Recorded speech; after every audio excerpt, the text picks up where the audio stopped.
The Lion, the Witch, and the Wardrobe, Chapter 17, The Hunting of the White Stag. The battle was all over a few minutes after their arrival. Most of the enemy had been killed in the first charge of Aslan and his companions, and when those who were still living saw that the witch was dead, they either gave themselves up or took flight. The next thing that Lucy knew was that Peter and Aslan were shaking hands. It was strange to her to see Peter looking as he looked now. His face was so pale and stern, and he seemed so much older. "It was all Edmund's doing, Aslan," Peter was saying. "We'd have been beaten if it hadn't been for him. The witch was turning our troops into stone right and left, but nothing would stop him. He fought his way through 3 ogres to where she was turning one of your leopards into a statue. And when he reached her, he had the sense to bring his sword smashing down on her wand instead of trying to go for her directly and simply getting made a statue himself in his pains. That was the mistake all the rest were making. Once her wand was broken, we began to have some chance. If we hadn't lost so many already. He was terribly wounded. We must go and see him." They found Edmund in charge of Mrs. Beaver, a little way back from the fighting line. He was covered with blood. His mouth was open, and his face a nasty green color. "Quick, Lucy," said Aslan.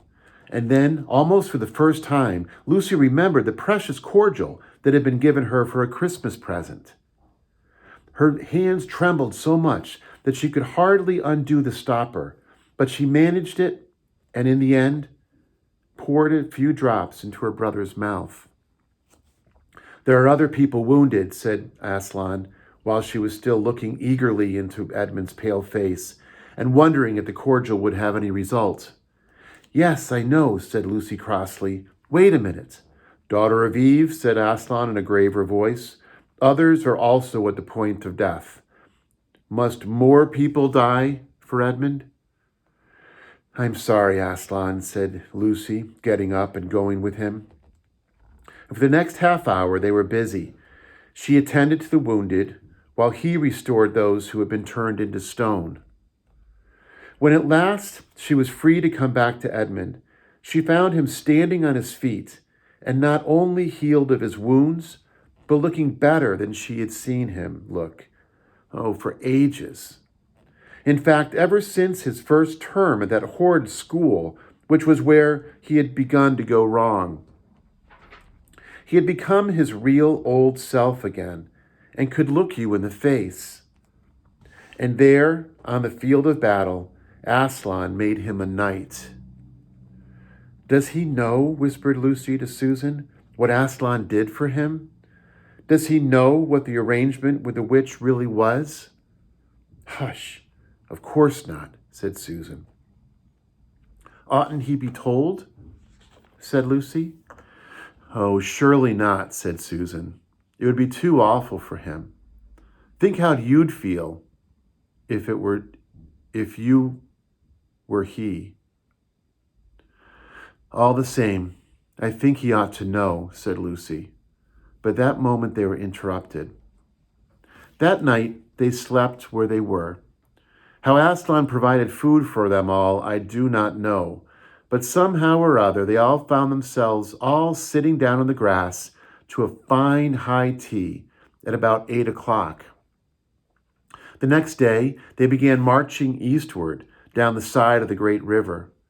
And the next day after that, at about tea time, they actually reached the mouth. The castle on its little hill towered up above them.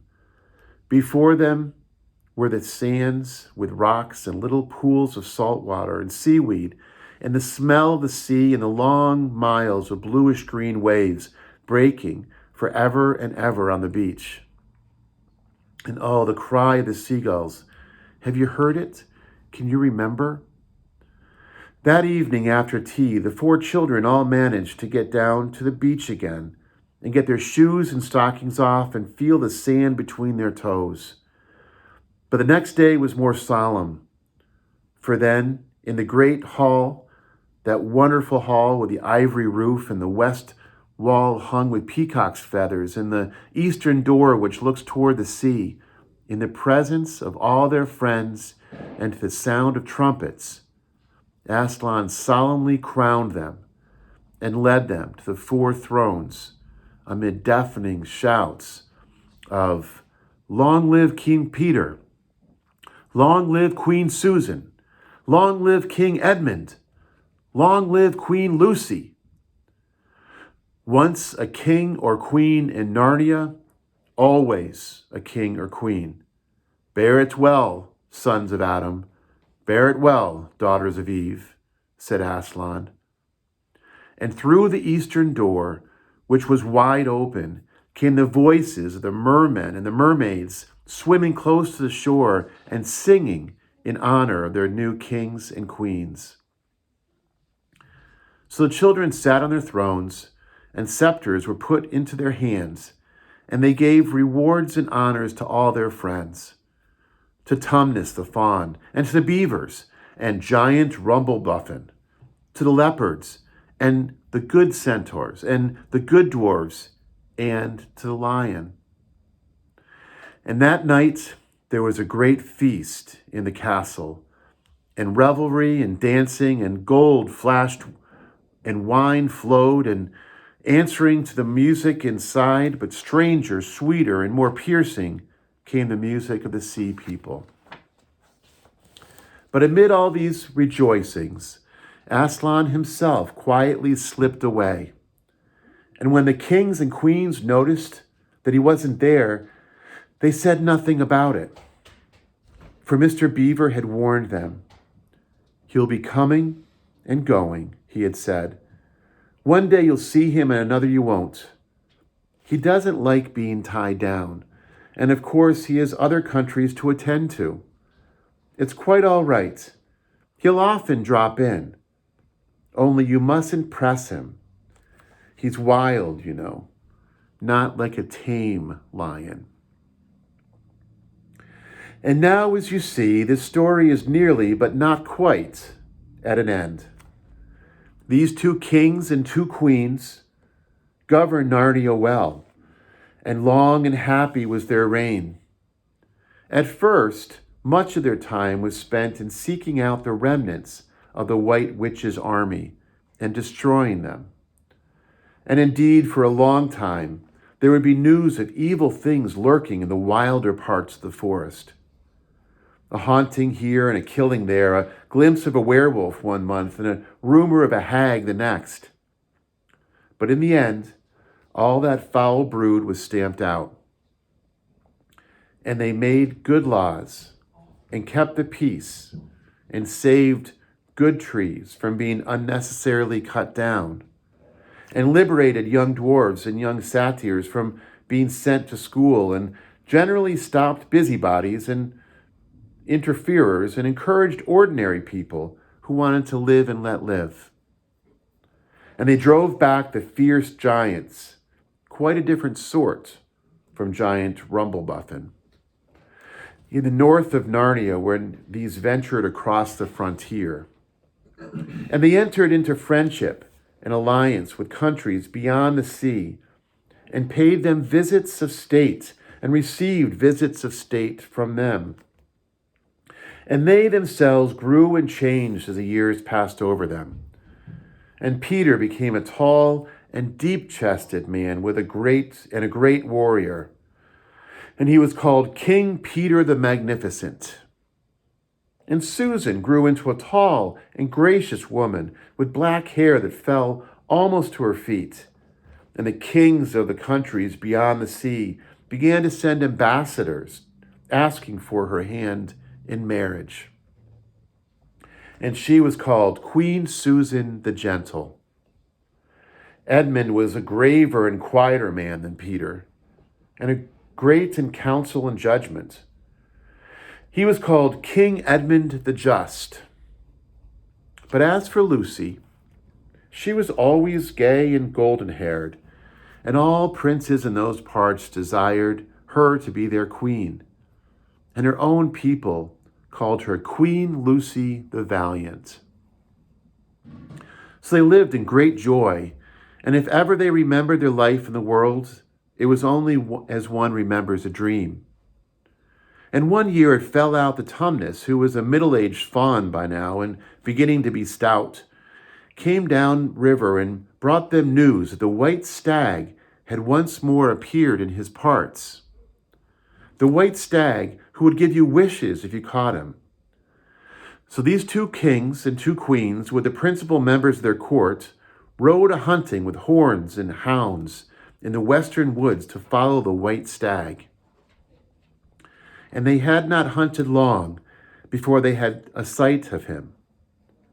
And he led them a great pace over rough and smooth and through thick and thin, till the horses of all the courtiers were tired, and those 4 were still following.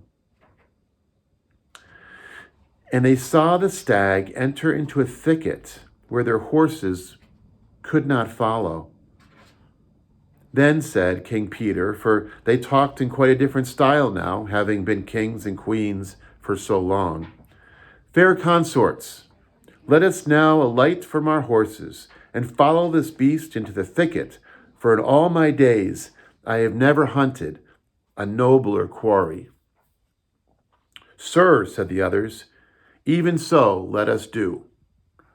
So they alighted and tied their horses to trees and went on to the thick wood on foot. And as soon as they had entered it, Queen Susan said, "Fair friends, here is a great marvel, for I seem to see a tree of iron." "Madam," said King Edmund, "if you look well upon it, you shall see it is a pillar of iron with a lantern set on the top thereof." "By the lion's mane, a strange device," said King Peter. "To set a lantern here where the trees cluster so thick about it and so high above it that if it were lit, it should give light to no man." "Sir," said Queen Lucy, "by likelihood, when this post and this lamp were set here, there were smaller trees in this place, or fewer, or none. For this is a young wood, and the iron post is old." And they stood looking upon it. And then said King Edmund, "I know not how it is, but this lamp on the post worketh upon me strangely. It runs in my mind that I have seen the like before, as it were in a dream, or in the dream of a dream." "Sir," answered they all, It is even so with us also." "And more," said Queen Lucy, "for it will not go out of my mind that if we pass this post and lantern, either we shall find strange adventures, or else some great change of our fortunes." "Madam," said King Edmund, "the like foreboding stirreth in my heart also." "And in mine, fair brother," said King Peter. "And in mine too," said Queen Susan. "Wherefore by my counsel we shall lightly return to our horses and follow this white stag no further." "Madam," said King Peter, "therein I pray thee to have me excused. For never since we 4 were kings and queens in Narnia have we set our hands to any high matter as battles, quests, feats of arms, acts of justice, and the like, and then given over. But always what we have taken in hand, the same we have achieved." "Sister," said Queen Lucy, "my royal brother speaks rightly, and it seems to me we should be shamed if, for not any fearing or foreboding, we turned back from following so noble a beast as now we have in chase."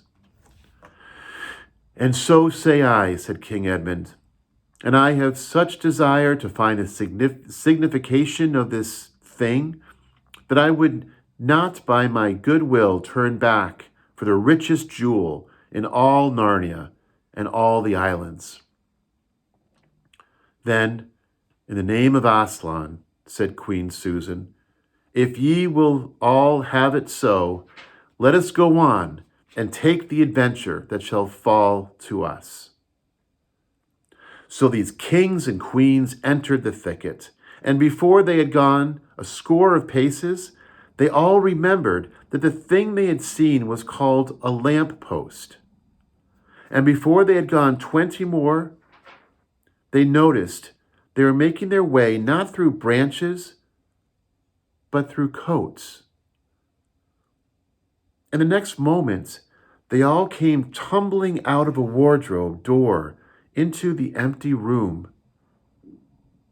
And they were no longer kings and queens in their hunting array, but just Peter, Susan, Edmund, and Lucy in their old clothes.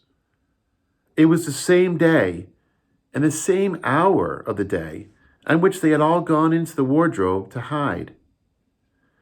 Mrs. McCready and the visitors were still talking in the passage, but luckily they never came into the empty room, so the children weren't caught.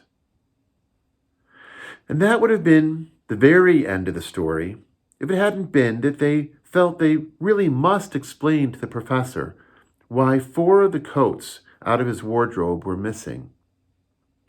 And the professor, who was a very remarkable man, didn't tell them not to be silly or not to tell lies, but believed the whole story.